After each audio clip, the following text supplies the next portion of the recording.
Hindi ko alam kung alam ng mga... paano pag pogi naman? Paano pag pogi? Paano ba tayong mga pogi magpapansin sa mga crush natin? Ikaw, Will. Dinadaan daw niya sa hug. Uy! Agad! Agad! Ano hug? Patay tayo dyan! Hindi, paano ba? Yun na! Kasi naman Wala, syempre, mga small talks, ganyan. Ni-start ko sa mga small talks, ganun. Kamusta? Kamusta, ganyan. Syempre, kung meron kang hinahanga ang isang tao, gusto mo siya mas makilala eh. So, yun yung mga bagay na ginagawa ko. Small talks, ganyan. Baka Sino wala ang gusto pang mong artistang magka-crush sa'yo? Wala lang. Gusto ko sana crush ako. Pangarap ko lang, gano'n. Siguro Ann Curtis. Tama. Ang galing. Diba? Yung Diyosa. Bakit hindi? Pero nagka-crush ka ba talaga kay Bianca? Oy!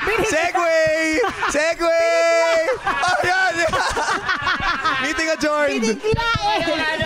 Bakit crush lang naman itong mga batang to? Crush lang, paghanga. Well, ako, parang nagkaroon kami ng show ni Bianca.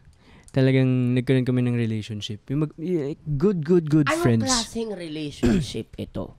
Legit good friends talaga. Like, we support each other, lahat nandun. Sama sa ganito, problema, sabihan ng ganyan. Like, yung shoulder to cry on talaga. Ganun type. Siguro, sa panahon namin, ang crush is paghanga. Talagang crush kita, yung gano'n. Baka iba yung sa kanila. Sa inyo? Hindi kasi, parang... ganun ba yun? Like, Sa amin pag kasi sinabi pag ba bata, crush, diba? ba yun? Parang yung... Sa inyo? Yung crush na sa amin ngayon, parang yun na yung parang gusto mo nang ligawan eh. Kaya tayo nahihiya, di ba? Pag kunwari, mga tita, tito, sinasabihan tayo, uy, crush ka nito ni Buboy, oh. Tapos ako mahihiya ako kasi parang feeling ko ganun. Parang jajump ka na kagad na jowa ka agad. Parang ganun. Okay. So baka nga hindi sila pwedeng mag-commit doon sa like question because iba yung meaning ng crush sa ngayong araw na ito. Pero kung usapang paghanga, Ayun na. Sige!